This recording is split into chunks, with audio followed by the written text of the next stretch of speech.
আপোনালোকে প্ৰত্যেকেই দেখিছে যে ভাৰতৰ প্ৰধানমন্ত্ৰী নৰেন্দ্ৰ মোদী ডাঙৰীয়াদেৱ যেতিয়া আমাৰ প্ৰধানমন্ত্ৰী আসনত অলংকৃত কৰিছে তেতিয়াৰ পৰা আপোনালোকে দেখিছে যে ৰাষ্ট্ৰ নিৰ্মাণৰ ক্ষেত্ৰত যুৱ শক্তি আৰু মহিলা শক্তি এই দুটা ক্ষেত্ৰকে অধিক প্ৰাধান্য দিছে আৰু আজি তাৰ অনুভৱ মৰ্মে আমি গুৱাহাটী মহানগৰ জিলাত আজি কাৰ্যনিৰ্বাহকখন আমাৰ অনুষ্ঠিত হৈছে আৰু ইয়াত আমাৰ ৰাষ্ট্ৰীয় আৰু ৰাজ্যিক পৰ্যায়ত যিমানবিলাক আমাৰ অভিলাষী আঁচনি আছে মহিলা কেন্দ্ৰিক মহিলা সবলীকৰণৰ কাৰণে এই গোটেইবিলাক আমাৰ যিবিলাক তৃণমূলৰ কাৰ্যকৰ্তা আছে তেওঁলোকে যাতে ৰাইজৰ মাজলৈ বিস্তৃতভাৱে লৈ যাব পাৰে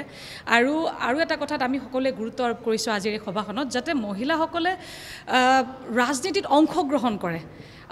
আৰু আমি দেখা পাইছোঁ যে বিগত দিনবিলাকত মহিলাসকল ৰাজনীতিৰ প্ৰতি আসক্ত হৈছে আমি আৰু বিচাৰিছোঁ যে মহিলাসকলো ওলাই আহক যেতিয়া মহিলাসকল ৰাজনীতিত সক্ৰিয় ভূমিকা পালন কৰিব মই ভাবোঁ যে তেতিয়াহে ৰাষ্ট্ৰ নিৰ্মাণ আমাৰ প্ৰকৃত অৰ্থত হ'ব আজি মহিলা মৰ্চা গুৱাহাটী জিলাৰ মহিলা মৰ্চাৰ সভাত উপস্থিত থাকি নিজকে গৌৰৱ অনুভৱ কৰিছোঁ কাৰণ আজি অসমত যোৱা 3 দিনে বিভিন্ন মৰ্চাৰ সভাবোৰ অনুষ্ঠিত হৈ আছে আজি গুৱাহাটী জিলাৰ ইয়াত অনুষ্ঠিত হৈছে এগৰাকী মহিলা হিচাপে মই নিশ্চয় গৌৰৱ অনুভৱ কৰোঁ কাৰণ গোটেই অসমত আজি সাংগঠনিক দিশত ভাৰতীয় জনতা পাৰ্টিটো ইমান সুসংগঠিত হিচাপে আছে আৰু বিশেষভাৱে মহিলা আজি সকল যথেষ্ট সংগঠিত হৈ আছে যিটো এটা দলৰ কাৰণে অতি প্ৰয়োজনীয় কথা আৰু সেয়েহে ইয়ালে আহি মই খুব গৌৰৱ অনুভৱ কৰিছোঁ নমস্কাৰ মই অপৰাজিতা ভূঞা ভাৰতীয় জনতা পাৰ্টি অসম প্ৰদেশ মহিলা মৰ্চাৰ মই সভানেত্ৰী আচলতে আমাৰ এইটো সাংগঠনিক প্ৰক্ৰিয়া ইতিমধ্যে আপোনালোকে গম পাইছে ডিব্ৰুগড়ত ৰাজ্যিক মহিলা মৰ্চাৰ যিখন কাৰ্যনিৰ্বাহ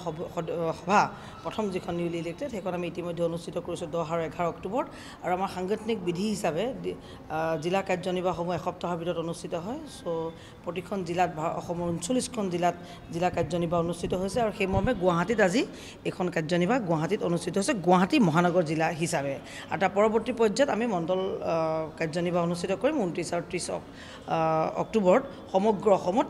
যিমান মণ্ডল আছে 399টা মণ্ডলত মণ্ডল কাৰ্যনিৰ্বাহ মহিলা মৰ্চাৰ উদ্যোগত মণ্ডল কাৰ্যনিৰ্বাহ অনুষ্ঠিত হ'ব